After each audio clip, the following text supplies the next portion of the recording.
But now let's make these notes now on setting goals. The promise of the future is an awesome force. We look back for experience, but we have to look forward now for inspiration. And what gives us inspiration to get up in the morning and do our job, learn skills, develop all that we can possibly be, is the promise of the future. And it can be so powerful that it can overwhelm any adversary you might have, any difficulties you might have. Here's a key phrase: reasons make the difference in how your life works out.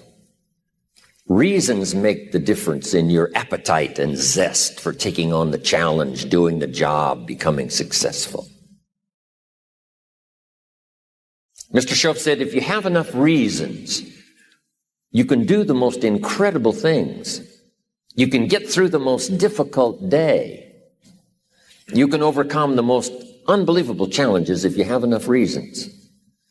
And so he said to me, if you haven't got a list of your goals, Mr. Rohn, it's probably because you don't have enough reasons. He said, I'm sure since I've met you, you have enough intelligence. And he said, you have enough good health. And he said, you have, all of those things working for you. But here's what you must work on now, is to have enough reasons. Looking into the future, developing reasons. Okay. Now here's a note to make.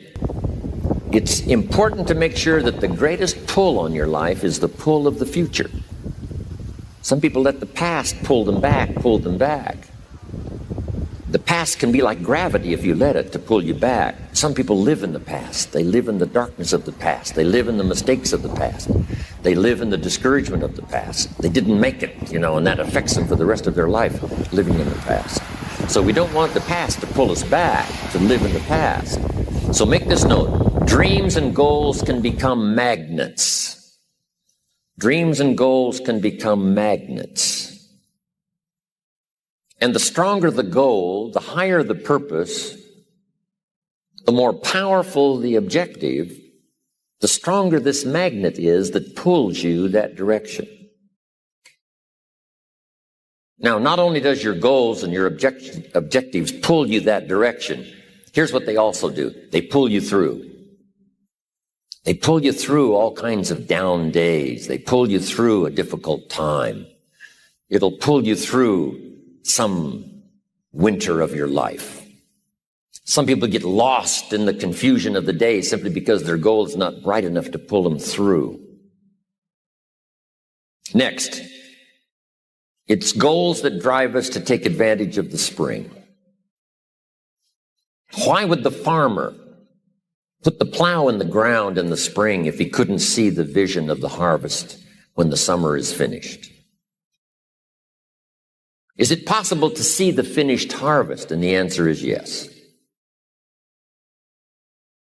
We do that simply by faith.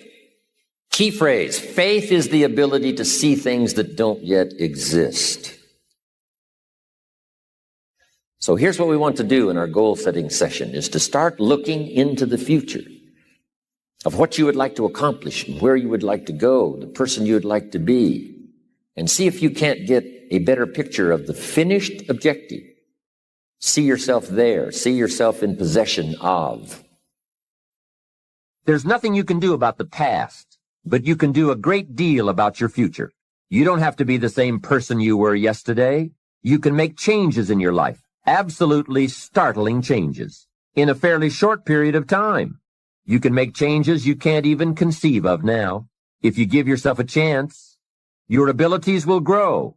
You have untapped talents and potential that you haven't even reached for yet. And as time goes on, you'll be able to reach deeper and deeper. The first thing you'll know, you'll be able to do things you never thought you could do. You'll be able to handle things you never thought you could handle. You'll have ideas that you've never had before. All of this is sparked by the goal-setting process. When you know what you want, and you want it badly enough, the answers will come to you. I can't tell you why it works. All I know is it works. Give yourself a chance to become all you can become and to accomplish all you can accomplish. Let me give you a Bible philosophy that teaches how to get whatever you want. Here's what it says. Ask. That's it. Ask. Of all the important skills to learn in life, be sure to include the skill of asking. What does ask mean? Ask means, what do you want? And the complete formula is staggering. It says ask, and you will receive. Work on your list of why. One of the big thrusts for success is to come up with a strong enough why. In leadership training, here's what we learn. If the why is powerful, the how is easy. But if the why isn't strong, if your goals aren't powerful, if the vision isn't clear, the old prophet said, without a vision we die, without a vision we perish, without a dream we're nothing. We stayed because we were committed. We left because we were disillusioned, but we came back because we were lost. Without a dream, we are nothing. When the why gets big, powerful, strong, how seems to be so much easier. Without a strong enough why, the how seems to be too difficult almost to accomplish. Say, how do you manage your time? Hey, if you had strong and powerful enough goals, you'd figure out how to manage your time. You'd get a book on the subject. You'd do something to manage your time if it was worth it. If it's not worth it, why would you bother studying the art of managing your time if it really doesn't matter? But if it really mattered in the accomplishment of your goals and why you wish to accomplish them, see, you can do anything. You can get up any hour, read any book, take any class, make any change, develop any skill, do any discipline. You can do it all. When this how and the why, or when the why starts to grow, the how gets simple. Maybe one of your goals was to have $1 million home on the hill overlooking Snake River Valley. Okay. That'd be a good goal. $1 million home. Here's the next question. What for? What for? A house is a house is a house with bricks and wood and walls and roof. The key, yes, $1 million home, that'd be wonderful, but what for? So now jot this down. Purpose is stronger than object.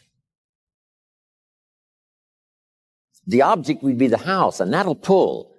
That's a worthy goal to go for, the object of the house. But here's a stronger goal, the purpose for the $1 million home. So if you got that line, it's one of my best for the whole day. Purpose is stronger than object. It's okay to have plenty of objects to go for on your goal list. But always keep asking yourself the question, and sometimes it's good to just write it out. Here's why I want this money. Here's why I want this place. Here's why. And you start developing those reasons. And I'm telling you now, this starts to become incredibly powerful. Okay. Now, here's the next exercise. I want you to look now at the whole list that you've written and the exercises we've done. Now I want you to answer this question. What kind of person must I become to achieve all I want? Now we've got two things working. What you become helps you to achieve, and what you achieve helps you to become. And the more you become, the more you can achieve, and the more you achieve, the more you can become. Who knows which affects the other the most? Your concept of the person you think you must become to achieve what you want. This is time for a little truth here. Maybe you need to become much wiser than you are at the moment. You need to become stronger. You need to have better health.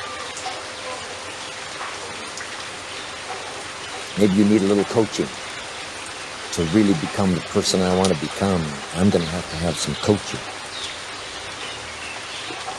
Physical coaching, spiritual coaching, developing skills coaching.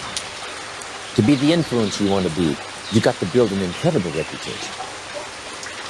What kind of person must I be to attract all that I want in my life and the people that I want and the opportunities that I want? Don't set your goals too low. Don't join an easy crowd. You won't grow. Go where the expectations are high. Go where the demands are high. Go where the pressure's on to perform, to grow. change, to develop, to read, to study, to develop skills. I belong to a small group. We do business around the world. You cannot believe the expectations at that level. What we expect of each other in terms of excellence. Far beyond average, so that we can receive from the group, we can contribute to the group. Something unprecedented. It's called living at the summit. Go where the demands are high. Go where the expectations are strong, so that it'll provoke you, push you, urgently insist that you not remain the same for the next couple of years, the next 5 years, that you'll grow and change. So don't set your goals too low. But you've got to do better than work hard and be sincere all of your life. You'll wind up broke and embarrassed. You've got to be better than a good worker. You've got to be a good asker. Let me give you some key points on this asking and receiving, setting goals, asking of life. Here's part of the philosophy that helped me to change. First, asking starts the receiving process. Asking is like pushing a button, and all this machinery starts working, mental and emotional machinery. I don't even know how it works, but I do know it works. There are a lot of things you don't need to know how they work. Just work them. Some people are always studying the roots. Others are picking the fruit. It all depends on what end of it you want in on. So asking is the beginning of receiving. Second, receiving is not the problem. You don't have to work on receiving. It's automatic. So if receiving is not the problem, what is the problem? It's failing to ask.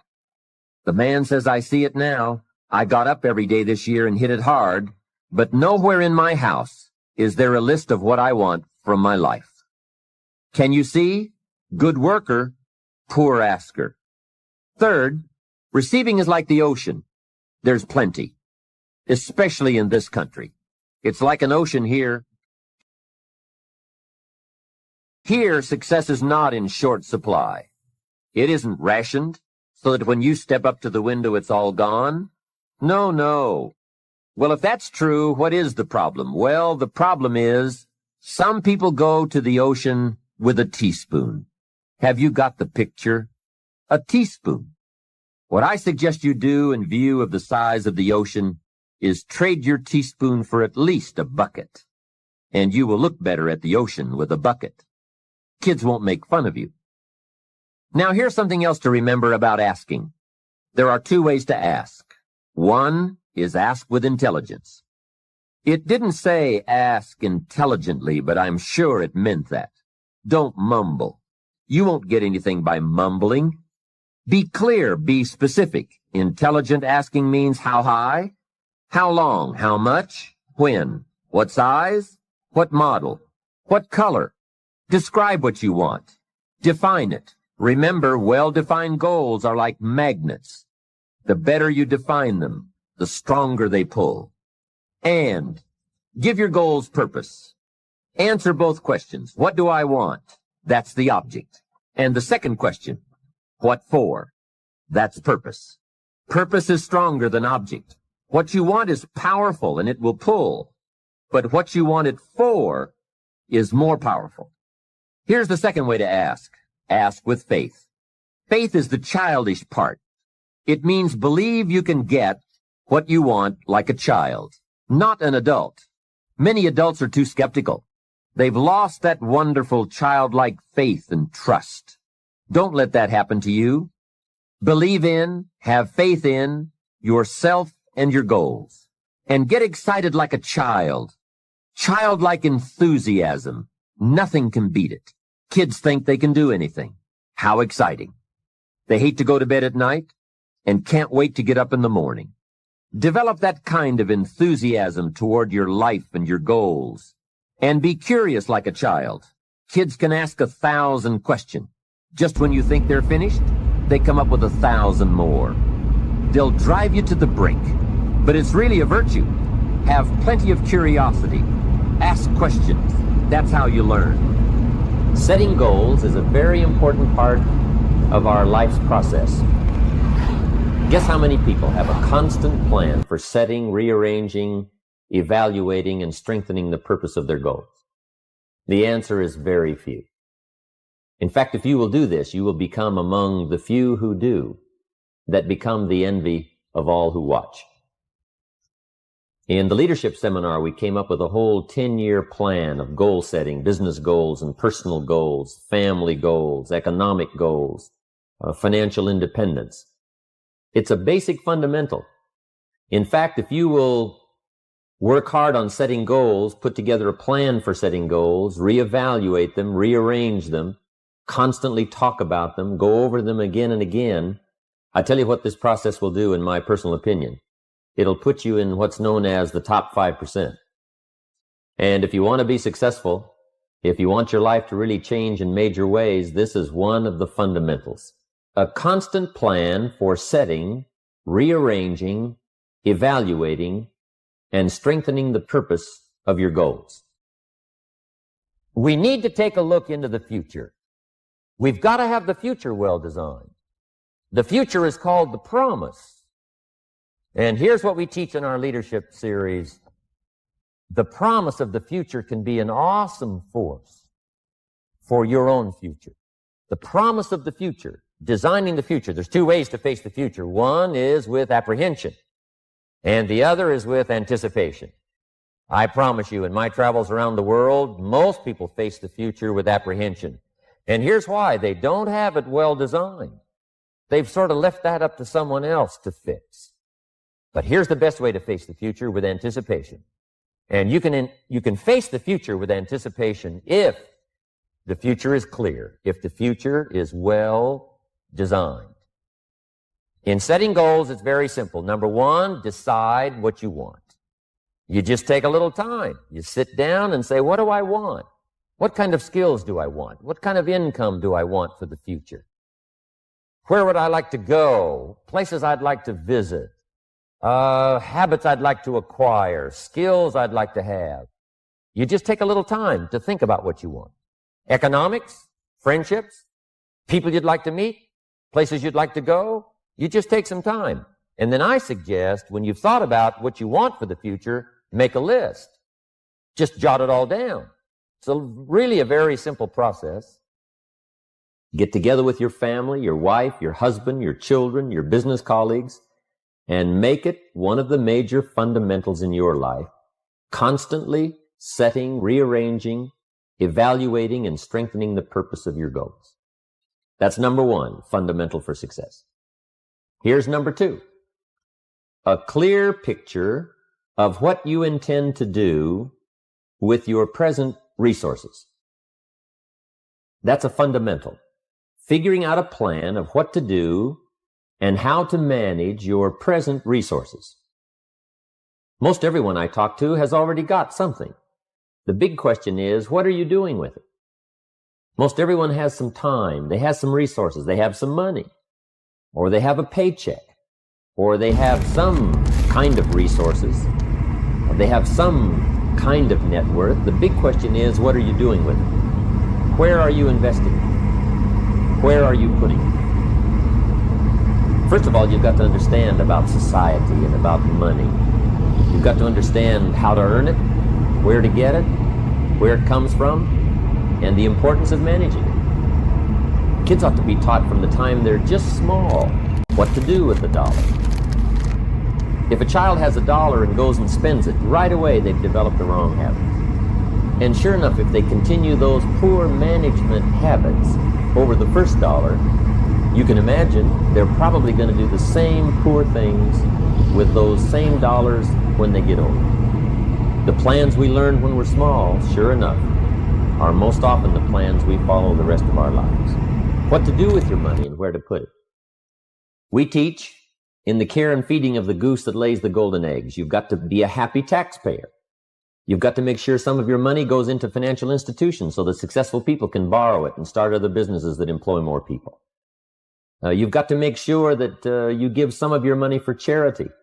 So for charity and for taxes and for savings and for the accumulation of capital, it's very important to have a management plan for your present resources so that at age 65, you don't wind up like most people do, broke. You wind up with substance. You wind up with plenty to share. You wind up with plenty to enjoy. A plan for using all of your present resources wisely.